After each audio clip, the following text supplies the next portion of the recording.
अवैध शराब के कारोबार में पैसे के लेन देन के कारण बंटी यादव की क्या हुई है। बताइए, एक ही झटके में पुलिस ने हीरो को विलेन बना दिया। पुलिस के मिली भगत से पटना जंक्शन पे लगातार देह व्यापार कई वर्षों से चल रहा है। इसका दावा हम नहीं कर रहे हैं, ये दावा दैनिक भास्कर का है। ममता कल्याणी जी जो सेंट्रल एसपी है पटना के, उनसे सीधा सवाल है कि आप इस बात को बताइए कि क्या पटना जंक्शन पे करवीगहिया के क्षेत्र में या फिर महावीर मंदिर के आसपास में क्या सेक्स रैकेट चलता है कि नहीं चलता है। क्या वहाँ पे देह व्यापार का धंधा 12 बजे रात में चलता है कि नहीं चलता है। क्या वहाँ लोगों को मुश्किल का सामना करना पड़ता है कि नहीं करना पड़ता है। बिहार पुलिस किसको बचा रही है, बिहार पुलिस किसको बचाने का प्रयास कर रही है, ये बिहार पुलिस को बताना होगा। बंटी यादव हत्याकांड में एक नया खुलासा हुआ है। पुलिस जो है इसमें नया मोड़ देने की कोशिश कर रही है। पुलिस का कहना है कि ये लोग शराब तस्कर का काम करते हैं और शराब का तस्कर में जो है बंटी यादव की हत्या की गई है।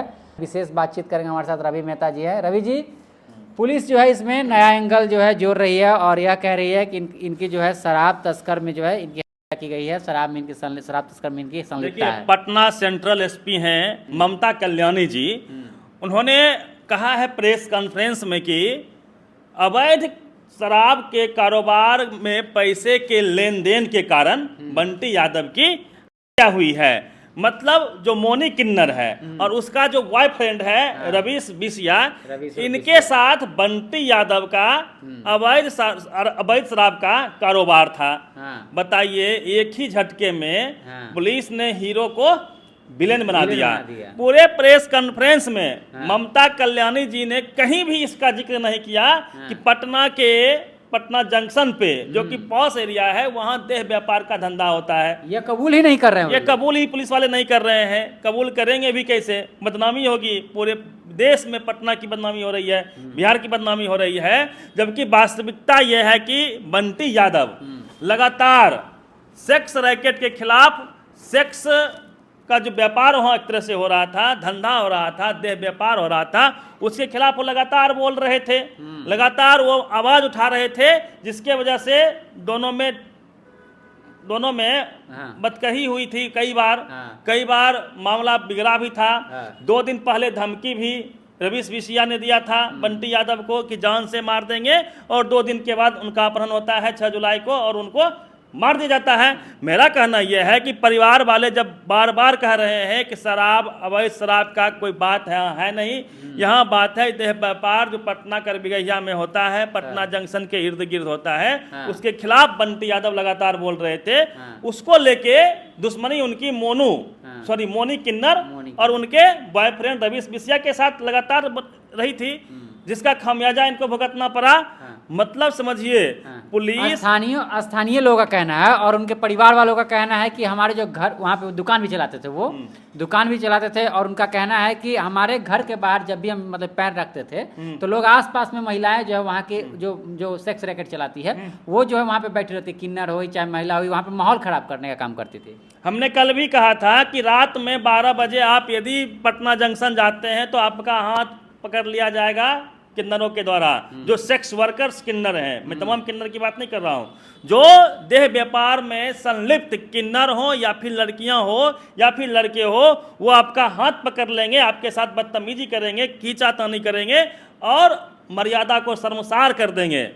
ये स्थिति होती है पटना जंक्शन पे। लप्पर थप्पड़ भी करते हैं लोग, लप्पर थप्पड़ मारते हैं। प्लस जो सीधी सादी महिलाएं होती है उनको तो मतलब उनका वहाँ से गुजरना मुश्किल हो जाता है। इसी स्थिति हमने देखी है। मेरा सवाल यह है, ममता कल्याणी जी जो सेंट्रल एसपी है पटना के, उनसे सीधा सवाल है कि आप इस बात को बताइए कि क्या पटना जंक्शन पे करवीगहिया के क्षेत्र में या फिर महावीर मंदिर के आसपास में क्या सेक्स रैकेट चलता है कि नहीं चलता है। क्या वहाँ पे देह व्यापार का धंधा 12 बजे रात में चलता है कि नहीं चलता है। क्या वहाँ लोगों को मुश्किल का सामना करना पड़ता है कि नहीं करना पड़ता है। जबकि वहाँ पुलिस की तैनाती हमेशा रहती है, 112 हमेशा घूमते रहता है, पेट्रोलिंग टीम घूमती रहती है, और पुलिस के मिली भगत से पटना जंक्शन पे लगातार देह व्यापार कई वर्षों से चल रहा है। इसका दावा हम नहीं कर रहे हैं, इसका दावा देखिए दैनिक भास्कर की रिपोर्ट है। दैनिक भास्कर के अंडर कवर कैमरा लेके जब रिपोर्टर जाते हैं पटना जंक्शन पे, कल उन्होंने रिपोर्टिंग किया है। आप देखिए आरजेडी ने अपने पेज पर भी लगाया है इस खबर को। आपको मैं दिखाता हूँ किस तरह से पुलिस की मिली भगत से जो सेक्स वर्कर हैं वो पटना में तांडव कर रही है। देखिए पुलिस आ गई तो आपका चप्पल मेरा से 1500 पुलिस तो सेट है ना। हाँ साथ पैसा देता है, ऐसी का होटल चला रहा। ये दावा दैनिक भास्कर का है। दैनिक भास्कर के रिपोर्टर ने रिपोर्टिंग की है। आप हम भी जाके रिपोर्टिंग यदि आप करते हैं तो आपको वहाँ स्पष्ट दिखेगा आंखों के सामने कि किस तरह से सेक्स रैकेट वहाँ पे चल रहा है पुलिस के मिली भगत से। मतलब स्पष्ट रूप से तमाम वहाँ जो व्यापार में संलिप्त किन्नर हैं वो कह रही हैं कि पुलिस को हम लोग पैसा देते हैं, पुलिस क्या बोलेगा। यदि पुलिस ने पकड़ लिया तो आपका जूता मेरा सर, इतना कॉन्फिडेंस में ये लोग बोल रही है। अब आप समझिए कि 2000 2500 रेट भी बताया गया है इस तरह से। मतलब पुलिस की मौजूदगी में होटल वालों के मिली भगत से कमरा तक भी वही लोग फिक्स करवाएंगे आपका। तो ये कहानी लगातार पटना में चल रहा है और पटना का माहौल लगातार गंदा किया जा रहा है, बिहार की बदनामी हो रही है। ममता कल्याणी जी, यदि आपसे ये मामला नहीं संभल रहा है तो आप सरेंडर कर दीजिए, हाथ खड़े कर दीजिए, सीबीआई को मामला दे दिया जाए। इसलिए मैं कह रहा हूं क्योंकि ये बंटी यादव का सवाल नहीं है, ये पटना के मान सम्मान स्वाभिमान का सवाल है। पटना में हमारी माँ बेटी पूरे बिहार से आके यहाँ पढ़ाई लिखाई करती है। पटना पॉश एरिया है, पढ़ाई का केंद्र है, राजधानी है, यहाँ वीआईपी लोग भी रहते हैं और तमाम गांव गरीब के लोग भी, लोगों के बच्चे बच्चियां भी यहाँ पे आके पढ़ाई करते हैं। जंक्शन से उतारने के बाद रात में 11 बजे 12 बजे 24/7 ट्रेन रुकती है वहाँ पे, वहाँ से लोग उतार के महिला हो चाहे पुरुष लोग जाते हैं। ये पटना के मान सम्मान का सवाल है, ये बिहार के मान सम्मान का सवाल है।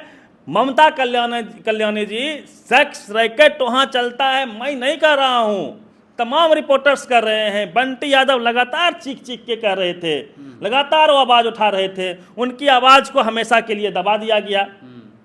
फिर भी जो है ये लोग कह रहे हैं कि शराब का अवैध, शराब का, ठीक है मान लेते हैं एक मिनट के लिए कि हाँ ठीक है बंटी यादव अवैध कारोबार शराब का करता होगा, मान लेते हैं एक मिनट के लिए। तो क्या बिहार में शराब चलता है? शराबबंदी को लागू करना किसका काम है? पुलिस का ही तो काम है। बिना पुलिस के मिली भगत के कोई शराब बेचता है बिहार में? आप एक तरफ कहते हैं कि शराबबंदी का पीठ थपथपाते हैं कि शराबबंदी है बिहार में, हाँ। दूसरी ओर खुद पटना पुलिस खुद कह रहे हैं, हाँ, मतलब पटना पुलिस के लिए आगे खाई है पीछे कुआं है, या आगे कुआं है पीछे खाई है, ऐसी स्थिति बनी हुई है। शराब का नाम लेंगे फिर भी उनकी बदनामी है, लेकिन थोड़ा कम बदनामी है। देह व्यापार पटना में होता है, ये बंटी यादव बार बार बोल रहा था, हम भी बोल रहे हैं कि होता है वहाँ पे, क्योंकि हम लोगों ने भी जाके रिपोर्टिंग की है। कई ऐसे वीडियोज हैं जहाँ पे आपको प्रत्यक्ष प्रमाण है कि पटना के जंक्शन पे खुलेआम शर्मनाक तरीके से देह व्यापार होता है, जिसका जिक्र ये बिहार पुलिस नहीं कर रही है। बिहार पुलिस किसको बचा रही है? बिहार पुलिस किसको बचाने का प्रयास कर रही है? ये बिहार पुलिस को बताना होगा। सम्राट चौधरी को इस पे इंटरफेयर करनी चाहिए, क्योंकि सम्राट चौधरी अभी नए नए सीएम बने हैं और लंबे समय से ये चीज चल रही है। तो सम्राट चौधरी को इंटरफेयर करके इस देह व्यापार को खास करके से खत्म करना पड़ेगा, बंद करना होगा। हाँ बिल्कुल, जड़ से खत्म करना होगा। यही नहीं, पटना में और भी अन्यत्र, मैं लगातार बोल रहा हूँ, पटना में चेन स्नैचिंग का मामला हो या फिर पटना में जुआ का मामला हो, लॉटरी जो सिस्टम ये सब करवाता है, का भी मामला हो, ये तमाम पुलिस की मिली भगत में, तमाम बिहार की मैं बात कर रहा हूँ कि तमाम अवैध काम पुलिस के मिली भगत में कमीशन के आधार पे होता है। इसलिए पटना पुलिस हो या बिहार पुलिस से हमारा आग्रह है कि आप सेटिंग साटिंग बंद कीजिए और न्याय दीजिए, इंसाफ कीजिए, सही से इन्वेस्टिगेशन कीजिए। मामला ये बहुत हाई प्रोफाइल है और मैं तो कहता हूं कि बिहार पुलिस का, सम्राट जी, तनख्वाह उनका बढ़ा दीजिए। कई लोग कमेंट कर रहे हैं कि बिहार पुलिस का सैलरी कम है तो लोग सेटिंग कर लेते हैं। तो मैं कहता हूं बिहार पुलिस की सैलरी यही 40-50 हज़ार के आसपास में होती है जनरली सिपाही की। 50,000 कम थोड़ी है। तो उसको 1 लाख कर दो, 2 लाख कर दो, 3 लाख कर दो, लेकिन घुसखोरी तो बंद करवा दो। ये मेरा सवाल है। बिहार तो घुसखोरी बंद हो जाएगा। बिहार पुलिस पे बड़ा सवाल है। बिहार पुलिस के स्वाभिमान की बात है यहाँ पे, और बिहार पुलिस को इसमें निष्पक्ष जांच करनी होगी। इसकी उच्च स्तरीय जांच, मैं बार बार कह रहा हूँ कि बंटी यादव के परिवार को न्याय मिले, इसके लिए इस केस का उच्च स्तरीय जांच हो, जरूरत पड़े तो सीबीआई तक इस मामले को भेजा जाए, ताकि दूध का दूध पानी का पानी हो जाएगा। यहाँ एक बंटी यादव की कहानी नहीं है, यहाँ हजारों लोग, पटना में लाखों लोग पटना में हो रहे देह व्यापार से प्रभावित है, परेशान है। और मोनू प्लस और मोनी किन्नर प्लस उसका जो बॉयफ्रेंड है रवीश बिसिया, वो अब तक पुलिस के गिरफ्त में क्यों नहीं है, ये भी बड़ा सवाल है। पुलिस को उसको छापेमारी करके और विलम्ब पकड़ना होगा। उनसे आप फिर खुलासा कीजिए क्या मामला है। मैं तो कहता हूं यदि बंटी यादव शराब का कारोबार कर रहा था तो उसका साक्ष्य पुलिस दे। उनके परिवार वाले चीख चीख के कह रहे हैं कि हमारा बेटा निर्दोष था, हमारा बेटा समाज के लिए लड़ रहा था, हमारा बेटा लगातार देह व्यापार खिलाफ बोल रहा था, गंदगी को साफ करने की बात कर रहा था, हमारा बेटा शराब का कारोबारी नहीं है। यदि है तो साक्ष्य दिखाए। ममता कल्याणी जी, आप साक्ष्य दिखाइए और यह भी आप प्रूफ कीजिए कि देह व्यापार को लेकर लगातार जो वो बोल रहे थे बंटी यादव जी, क्या उसके वजह से इनकी हत्या नहीं हुई है, ये बड़ा सवाल है। साथ ही साथ क्या पटना जंक्शन पे देह व्यापार नहीं होता है? यदि होता है तो आप पुलिस की टीम क्या कर रही है, क्या सेटिंग है आपका? और जिस तरह से रिपोर्टिंग हो रही है वहाँ पे, जिस तरह से दैनिक भास्कर का रिपोर्ट आया है कि तमाम वहाँ जो किन्नर जो देह व्यापार में संलिप्त हैं वो कह रहे हैं कि पुलिस को हम हर महीने पैसे देते हैं, पुलिस को हम पैसा देते हैं, होटल को पैसा देते हैं, और क्या मजाल कि पुलिस आपको कुछ कर ले, ये यहाँ तक वो लोग कहते हैं। निष्पक्ष रूप से जांच करके जो है आज जो लोग इस पर संलिप्त हैं उन पर कार्रवाई की जाए, मतलब ये कहना है रवि जी का। बाकी आपकी क्या प्रतिक्रिया है कमेंट बॉक्स में लिखिएगा प्रतिक्रिया। देखते रहिए द एक्टिविस्ट में। अभिषेक, बहुत बहुत धन्यवाद।